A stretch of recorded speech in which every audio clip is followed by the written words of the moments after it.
Bien, bonjour à tous et bienvenue sur ce live de la séquence 3 consacrée à l'agroforesterie. Alors vous commencez à être habitués à l'exercice. Chaque semaine, ce rendez-vous avec les enseignants, les chercheurs qui ont participé à la création de ces contenus, sur lesquels vous avez réagi à travers les forums et sur lesquels eux vont réagir à partir des questions qui ont été posées. Alors pour cette fois-ci, ce n'est pas eux, mais c'est elles.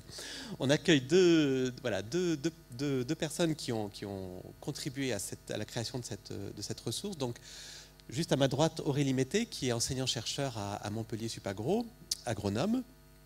Et puis, à la droite d'Aurélie, Delphine Mézières, ingénieure de recherche à l'INRA, l'Institut national de la recherche agronomique, et co-animatrice du RMT agroforesterie. Alors, RMT, ça veut dire réseau mixte technologique, mais je vais tout de suite passer la parole à Delphine pour qu'elle nous en dise un peu plus sur ce qu'est ce RMT et voilà, comment ça marche. Donc, juste en quelques mots, le RMT agroforesterie, c'est un nouveau réseau de partenaires qui fédère des acteurs de la recherche, de la formation et du développement en France autour de la thématique de l'agroforesterie et qui a pour but de mutualiser les connaissances, de mutualiser les expertises, les données, les sites expérimentaux pour un plus grand déploiement des pratiques agroforestières en France. Voilà, merci. Donc, vous l'avez compris, ces RMT sont des lieux effectivement de rencontre entre recherche, développement, praticiens, et qui sont effectivement tout à fait dans l'esprit du MOOC agroécologie. Et donc, on s'est appuyé aussi sur le RMT pour construire les ressources, mais également sur les recherches et l'enseignement fait notamment par Aurélie. Donc vous avez posé plusieurs questions sur le forum, on va les prendre les unes après les autres. Donc Aurélie va commencer à travers une première question. Je te laisse, je te donne le micro. Merci.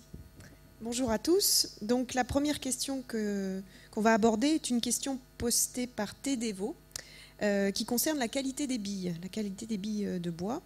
Donc la question est la suivante. Pour pousser droit, un arbre a besoin de concurrence, c'est vrai. Et peut-on avoir des billes de noyer, merisier ou chêne droit lorsqu'ils sont plantés en alignement? Donc c'est effectivement une très bonne question. C'est central de comprendre qu'en agroforesterie, les arbres que l'on gère, ce ne sont pas comme des arbres forestiers. Donc il y a vraiment une différence entre les arbres agroforestiers par les conditions dans lesquelles ils poussent par rapport aux arbres forestiers. Et donc pour obtenir un résultat exploitable par l'agriculteur, c'est-à-dire des billes de qualité, des billes vendables, il faut adapter l'itinéraire technique. Et donc en agroforesterie, il y a des étapes particulières de l'itinéraire technique qui vont permettre d'obtenir cette qualité finale. Donc pour rappel, il y a la première étape qui est la taille de formation qui apparaît à peu près un an après la plantation, ou lorsque l'arbre va commencer à émerger de la protection qui a été mise en place au moment de la plantation. Donc cette taille de formation contribue à former le tronc de manière assez rectiligne et suivant les objectifs de croissance, on va l'ajuster à la hauteur voulue. Ensuite, la deuxième étape de l'itinéraire technique qui permet d'assurer cette qualité, c'est la pratique de l'élagage. Alors l'élagage, ça se fait régulièrement, d'année en année, et ça va permettre d'obtenir un tronc sans défaut ni nœud en coupant les branches qui apparaissent au fur et à mesure, donc en particulier les fourches ou autres. Donc on va être très vigilant sur le caractère rectiligne du tronc pour ensuite, au bout de quelques décennies, envisager son exploitation. Et puis la dernière étape de l'itinéraire technique qui concerne encore une fois la construction de la qualité de la bille, ce sont les éclaircies. Alors ça consiste à enlever des arbres pour sélectionner ceux qui se sont mieux débrouillés au démarrage de la plantation et donc pour s'assurer qu'on arrivera à les valoriser. Voilà.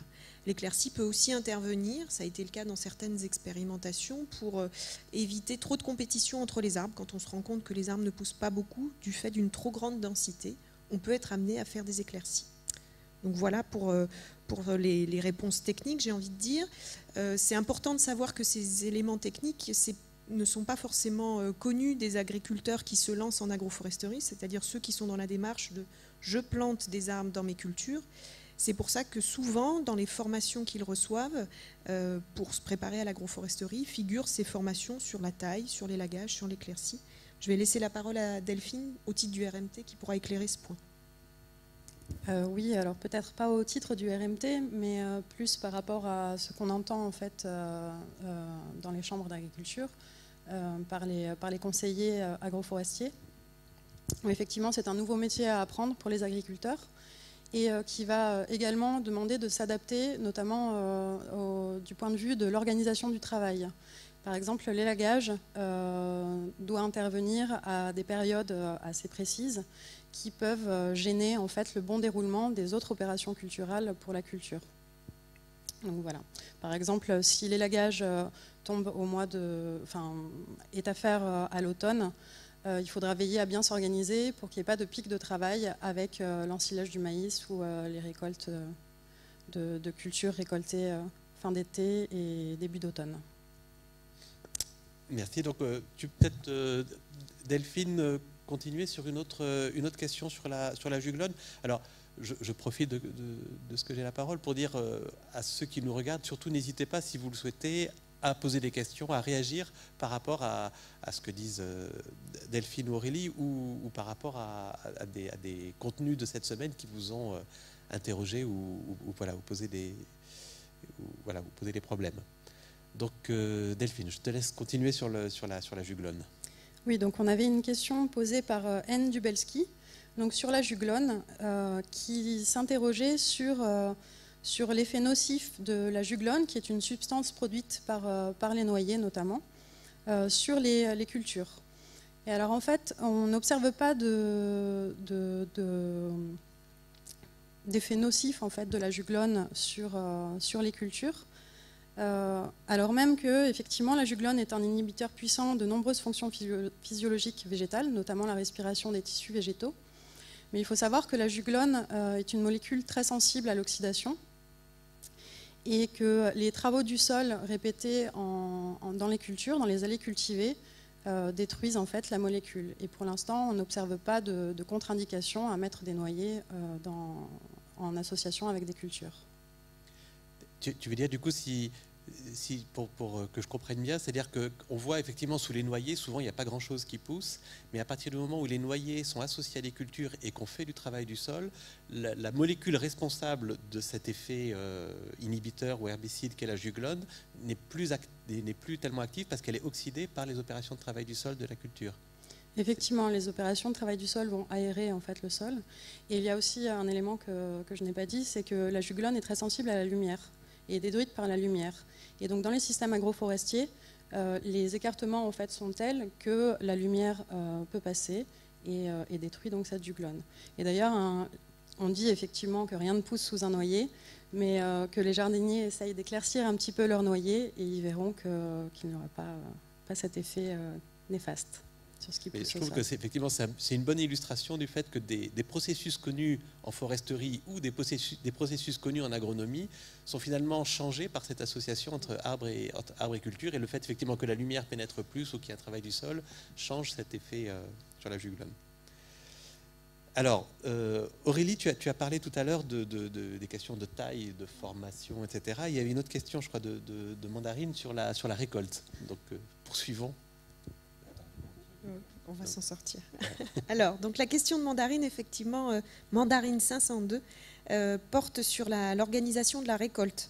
En fait, c'est une question qui s'adresse à toutes les associations de culture et notamment celle qui nous intéresse dans cette étude qui est l'agroforesterie, donc association arbres et culture.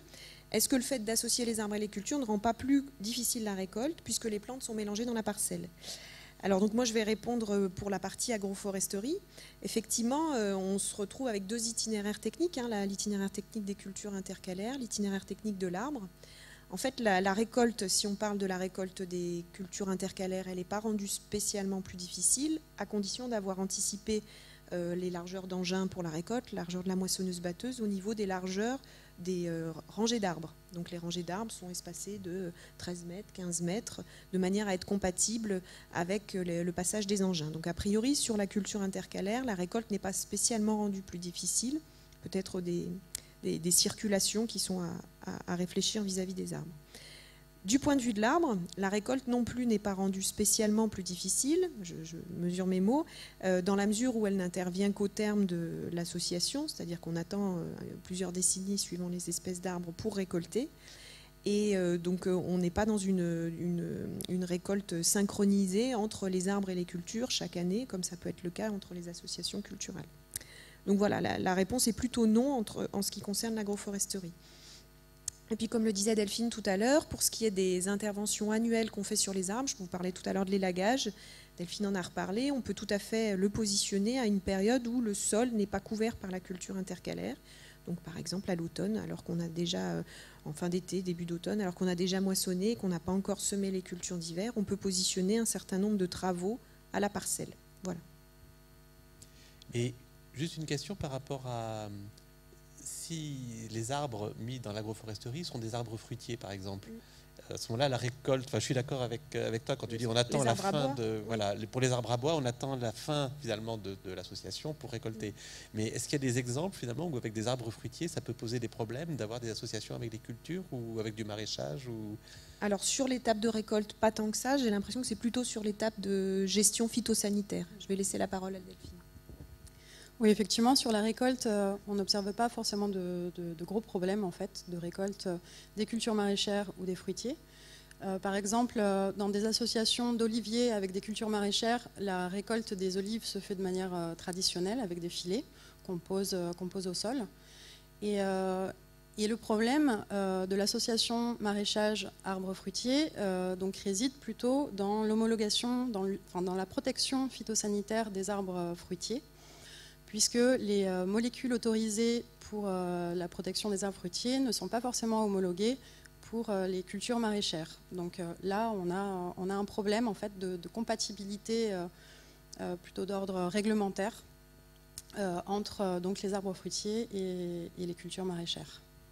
Ce qui veut dire qu'il y a un travail à faire effectivement d'homologation de produits pour permettre que l'association soit possible, ou alors de trouver des alternatives à certains produits pour trouver d'autres solutions si ces produits ne sont pas utilisables. Ou c'est vrai que ce qu'il y a derrière, c'est que les surfaces concernées sont peut-être trop petites pour que les industriels qui commercialisent ces produits prennent la peine ou fassent la dépense nécessaire à l'homologation. C'est bien ça? Effectivement, là on est vraiment typiquement dans le cas des usages orphelins de produits phytosanitaires. Et effectivement, les gens qui travaillent pour ces associations arbres fruitiers et maraîchage essayent de travailler avec le ministère de l'Agriculture et avec l'ANSES qui homologue les produits phytosanitaires pour régler ces problèmes.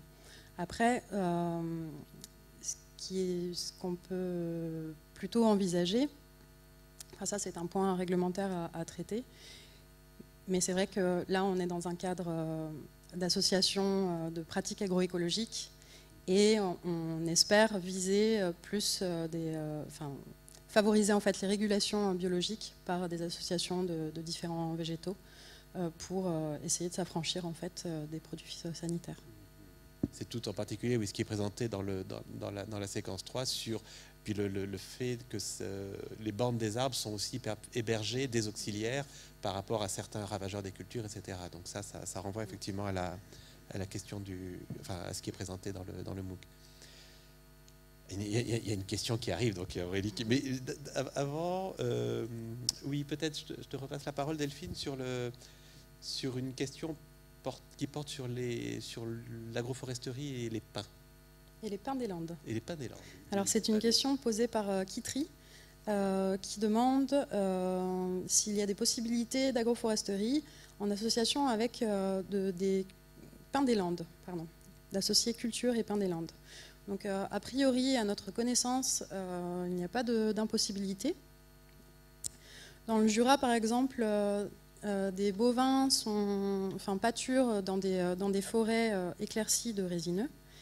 Et dans tous les cas, il faut toujours se renseigner en fait, quand on plante un projet agroforestier sur les compatibilités entre espèces et aller voir sur le terrain en fait, aller rencontrer plutôt des experts des différentes espèces pour savoir s'il y a compatibilité ou non. Mais à notre connaissance, c'est tout à fait possible, ce serait possible en tout cas de faire de l'agroforesterie avec des pins des Landes. D'accord, merci. Alors, il y a une réaction effectivement dans le live justement de T. Devaux qui s'appelle en fait donc Thierry Devaux, qui n'a pas été complètement satisfait à moitié satisfait de la réponse sur les lagages. Quel pourcentage de billes droites peut-on objectivement espérer obtenir en alignement par rapport à de la forêt. Alors effectivement, là, sur les éléments voilà, quantifiés, alors on n'aura peut-être pas les éléments de réponse tout de suite.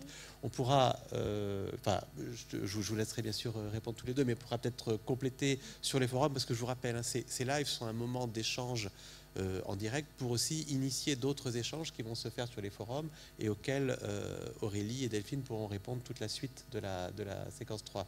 Donc je ne sais pas si Aurélie et Delphine, vous avez quelque chose à redire là-dessus, ou si vous voulez, ou des éléments que vous voulez qu'on rajoute. Peut-être un élément, un premier élément pour préciser la réponse, c'est l'élément de comparaison de densité. Quand on est dans des situations agroforestières, on est vraiment sur des densités d'arbres faibles, 50, c'est souvent ce qui est préconisé, 100 arbres éventuellement, mais plutôt 50. Donc ça va nécessiter plus de travail par arbre, et c'est vraiment pas comparable avec la croissance et le développement et le travail qu'on pourrait faire individuellement sur les arbres de forêt. Donc je ne saurais pas dire quel est le pourcentage de billes droites qu'on obtient, mais j'ai l'impression qu'avec cet effort de travail sur 50 arbres, on peut espérer avoir un grand nombre de billes droites par la taille de formation et par la pratique d'un élagage régulier, et éventuellement, ce que je disais, au bout de quelques années, par l'éclaircie. L'objectif de l'agroforestier, ça va bien être de conduire ces arbres le mieux possible jusqu'à la récolte. Donc, quitte à supprimer ceux qui n'auraient pas poussé droit, ceux qui ne seraient pas bien développés au démarrage de la plantation. Donc, bien retenir cette notion de densité d'arbres vraiment faible, sur lesquels on va quand même accorder pas mal de temps de travail. Promis, je regarderai pour le pourcentage. Alors, je ne suis pas sûre que tu trouves vraiment des références, en fait. Et c'est justement toutes ces questions très techniques, sur des références en fait, technico-économiques que va travailler le RMT agroforesterie, puisque c'est vraiment des demandes prégnantes en fait, des agriculteurs qui demandent des références avant de s'engager en agroforesterie. Et pour l'instant, on n'a pas encore toutes les réponses en fait. Oui, parce qu'il faut bien voir que c'est des systèmes qui sont relativement récents. Il y a l'expérience effectivement du domaine de Restinglières qui est indiquée dans le MOOC, qui est une des expériences les plus anciennes au niveau français. Mais par rapport à des questions sur les billes droites, il faut attendre pratiquement la fin de la croissance de l'arbre pour pouvoir y répondre. Et effectivement, comme tu dis Delphine, quand on voit les systèmes agroforestiers en France, souvent ils sont encore au début du système avec des arbres encore jeunes, et sans avoir toutes les références pour répondre à ça. Ouais. Et sur la qualité du bois aussi, on peut rajouter des choses. Il y a des recherches en ce moment qui travaillent donc à comparer en fait la qualité des bois produits en agroforesterie par rapport à la qualité des bois produits en foresterie conventionnelle, en foresterie. Alors on revient aussi sur fruitier et maraîchage, l'association arbre fruitier maraîchage, où Delphine, tu évoquais effectivement le problème des produits phytosanitaires. Aurélie, la question de la récolte et de la possibilité de récolter. On a dit que ce n'était pas une grosse contrainte. Mais une question qui est de dire, mais qu'en est-il de la mécanisation ? Alors, on l'a évoqué déjà sur les grandes cultures. Est-ce qu'en maraîchage, il y a des problèmes de mécanisation particuliers, ou finalement pas tant que ça? En maraîchage, on a déjà l'habitude en fait, de cultiver en planches plutôt étroites. Donc si on raisonne bien l'implantation, la configuration de la parcelle agroforestière qui va mélanger des espèces maraîchères avec des arbres fruitiers, a priori, il n'y a pas de raison en fait, qu'il y ait des problèmes de mécanisation particuliers. Okay. Je rajouterais que ces problèmes de mécanisation peuvent survenir quand on est dans des situations agroforestières avec une profondeur de sol éventuellement limitante, qui ferait que le système racinaire des arbres serait très proche des systèmes racinaires, ou en tout cas de la zone travaillée pour le maraîchage. Mais bon, c'est encore une fois, les messages qu'on donne sont toujours à contextualiser en fonction typiquement là du sol, puisque la mécanisation ne va pas avoir les mêmes conséquences en sol profond et en sol superficiel. Alors une autre question aussi qui nous arrive par le live sur agroforesterie dans les pays du Sud. N'est-ce pas la solution, la majuscule, aux problèmes érosifs et perte de fertilité? Alors, peut-être juste une petite remarque, et puis après je vous laisserai réagir. Effectivement, la question de la solution, on l'a évoqué déjà au début du MOOC, avec cette attention au fait de dire souvent, par rapport aux enjeux actuels, par rapport à ce que peut apporter l'agroécologie, on n'est pas sur une solution unique ou une solution universelle. Et donc, je pense qu'après, on verra plus par rapport à la question de l'agroforesterie, ce qu'en penseront Aurélie et Delphine. Mais c'est vrai qu'à la fois, c'est une bonne question à se poser, mais toujours avoir une petite touche d'attention et d'esprit critique sur, dès lors qu'on a la solution à tous les problèmes, en général, c'est qu'il y a anguille sous roche. Mais je vous laisse réagir là-dessus. Alors sur les services, puisque c'est un thème qu'on a pas mal développé dans le MOOC en général et dans cette étude de cas en particulier, sur les services que peuvent rendre les systèmes agroforestiers, évidemment, il y a le service de maintien du sol, donc de lutte contre l'érosion, grâce au système racinaire des arbres mis en place sur du temps long. Donc ça, par définition, a priori, c'est vraiment quelque chose qui peut être intéressant. Et sur la perte de fertilité, c'est très dépendant quand même de la densité d'arbres, du taux de restitution qu'on peut avoir, et puis du niveau d'exploitation des arbres, des sols à proximité des arbres. Donc là-dessus, je serais un petit peu plus nuancée. Vous avez vu dans le MOOC, où vous allez voir bientôt, qu'il y a tout un tas de travaux qui consistent à mesurer les stocks de carbone sous système agroforestier, qui montrent notamment qu'il y a une qualité du carbone un petit peu différente dans les sols en relation avec la présence des arbres. Effectivement, on peut mettre en avant la fonction d'enrichissement en carbone liée au système agroforestier.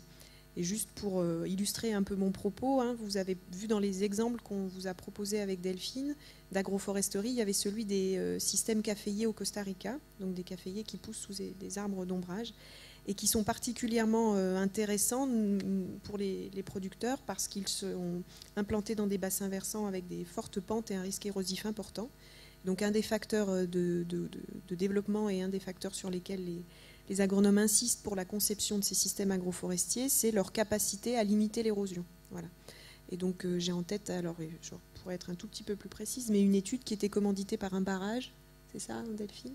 Un barrage donc, qui avait à cœur de récupérer de l'eau pas trop souillée par la terre arrachée par l'érosion, et donc qui avait commandité une étude sur la mise en place des systèmes agroforestiers pour voir s'ils étaient effectivement efficaces pour limiter l'érosion. Et la réponse était oui. Voilà, donc plutôt oui, mais encore une fois, de l'esprit critique par rapport à ce qu'on entend par la solution. Delphine, est-ce que sur la solution, est-ce que dans le RMT, vous arrivez à définir la solution à chaque situation ou pas? Là, c'est vraiment les questions compliquées de la fin. Mais... Donc, dans le RMT, on ne cherche pas la solution.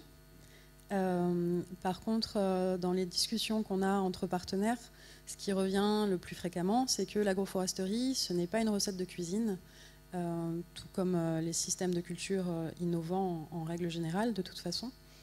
Mais ce sont des pratiques à raisonner, à réfléchir en fonction du contexte pédoclimatique, des contraintes des agriculteurs, des objectifs des agriculteurs. Donc en fait, la solution serait trompeuse et serait dangereuse en fait. Donc il faut vraiment bien réfléchir à chaque fois en termes de contexte social, pédoclimatique, etc. Très bien. Merci. Grand merci à vous deux par rapport à ces apports. Grand merci à vous qui avez posé des questions, qui avez aussi réagi en direct à ce que disaient Aurélie et Delphine. Donc, comme chaque semaine, en fait, ce live va pouvoir aussi engendrer d'autres questions. Donc, rendez-vous sur le forum de la séquence 3 agroforesterie pour poursuivre le débat.